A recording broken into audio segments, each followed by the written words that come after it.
This is Autoline Daily, the show dedicated to enthusiasts of the global automotive industry. We have the latest sales numbers for the American market last month. The SAAR, or Seasonally Adjusted Annual Rate, came in at 16.7 million, just down a bit from 16.8 million a year ago. Automakers sold 1.6 million new vehicles, but that was down 5% on a daily selling rate basis. Some companies had a great month. Tesla reported blowout sales, up 70% from a year ago. But it is typical to see Tesla save its sales numbers to report big gains at the end of every quarter. Volkswagen also had a great month, as adding SUVs to its lineup are finally paying off. Toyota, Mazda, and Volvo all had a December to remember. But for some automakers, the month was a disaster. Mitsubishi saw its sales plummet 50%. Jaguar Land Rover also saw a double-digit drop, as did Nissan and Ford. In fact, FCA actually outsold Ford for the month. But Ford had warned us that sales would be down since it lost a lot of production due to the conversion to the new F-150. Honda also had double-digit drop. For all of 2020, automakers sold 14.4 million new vehicles, down by 2.5 million vehicles compared to 2019. That's a huge drop, and they're hoping that as the pandemic hopefully starts to come under control, that 2021 will be a bigger year. And one more quick sales item. The Chevrolet Silverado finally took back the number 2 spot from the Ram pickup line. Not by a huge amount, but for Chevrolet, that's a major victory. And speaking of Chevrolet, it gave a business update to the media this morning, and 4 key points here. Chevrolet was the fastest growing full-line brand last year. It increased its average selling price by 6%. Its dealers set an all-time record for profitability, and it achieved its highest percent of sales from buyers outside of General Motors. Even the C8 Corvette played a role in that last one. 2/3 of Vette buyers were new to the Chevrolet brand. The number of Gen Xers buying Vettes doubled, and the most cross-shop model was the Porsche 911. On Wall Street yesterday, the hottest stocks included a couple of startups, but some traditional suppliers as well. Canoo, which is getting into mobility services with its autonomous electric people and package movers, was up nearly 13%. Carvana, which retails used cars, rose more than 8%. Cooper Standard, a traditional supplier that's been going through gut-wrenching financial problems, may be turning things around. It was up over 7%. Blink Charging, a startup, was up 8%. And Dana, another traditional supplier, was up 6%. We're not surprised to see big gains from startups, but it's impressive to see traditional suppliers posting these kinds of gains.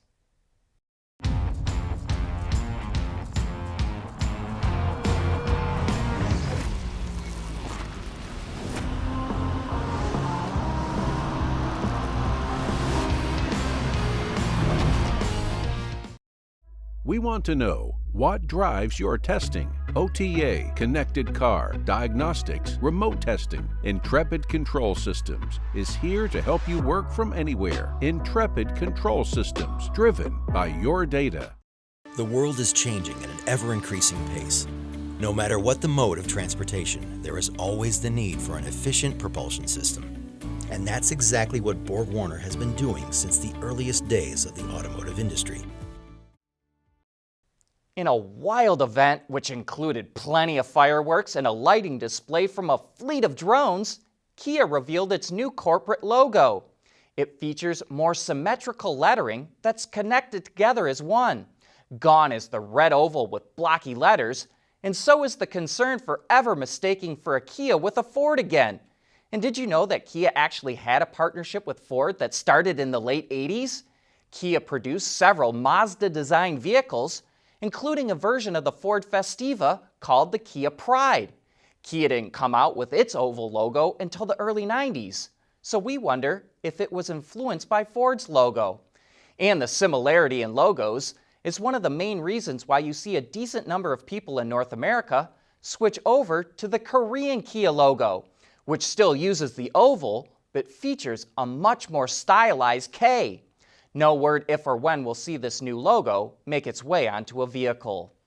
Ford continues to take advantage of over-the-air updates.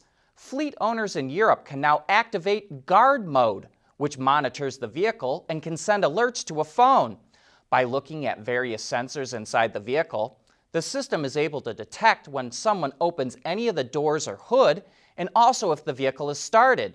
It's even able to send alerts if the vehicle was opened and or started with the key, in the case that it might have been stolen or cloned. According to insurance data, theft cost UK tradespeople nearly €300 million last year. Mazda's crossover lineup will be expanding in North America. The automaker confirmed that it will be bringing the MX-30 to the region, including the full electric and rotary range extended versions. There will also be a hybrid version that uses Toyota's tech and gets built at the automaker's new joint factory in Alabama. The only question is, when? We would expect to see the EV before the end of this year and the rotary sometime in 2022. Autoline Daily is brought to you by Bridgestone Tires, solutions for your journey. Intrepid Control Systems, over-the-air engineering, boost your game. And by Borg Warner, propulsion solutions that support a clean, energy-efficient world. Car thefts are on the rise in the U.S., but it's not due to criminals looking for vehicles they can bring to the chop shop. Instead, the New York Times reports it's mostly due to careless owners who are leaving their key fobs in their cars.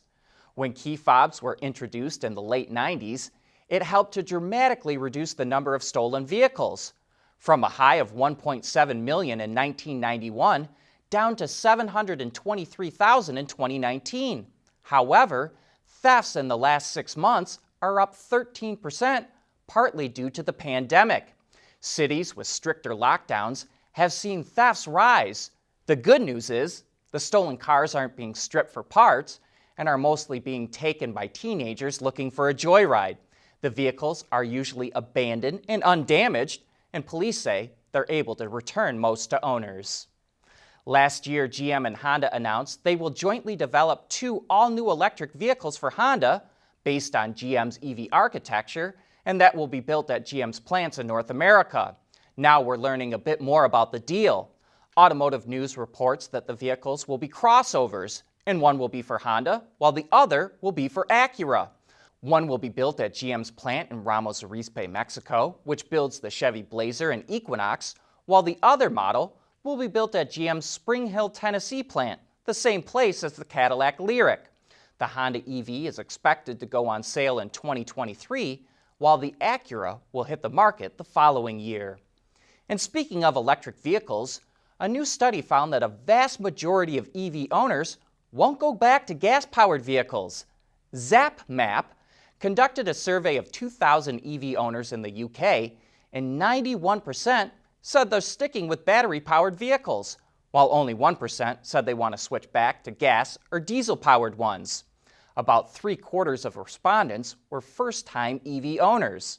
While most consumers are a bit leery about making the switch to an EV, this survey shows that once you get them behind the wheel of one, they don't want to go back. Are autonomous cars right around the corner? Or like fuel cells, are they something that are years away? That's one of the topics we'll tackle on Autoline After Hours. We'll have Jeff Stout from Yangfeng and Pete Bigelow from Automotive News joining John and Gary, and we invite you to join them on our website or our YouTube channel. But that's it for today. Thank you for watching.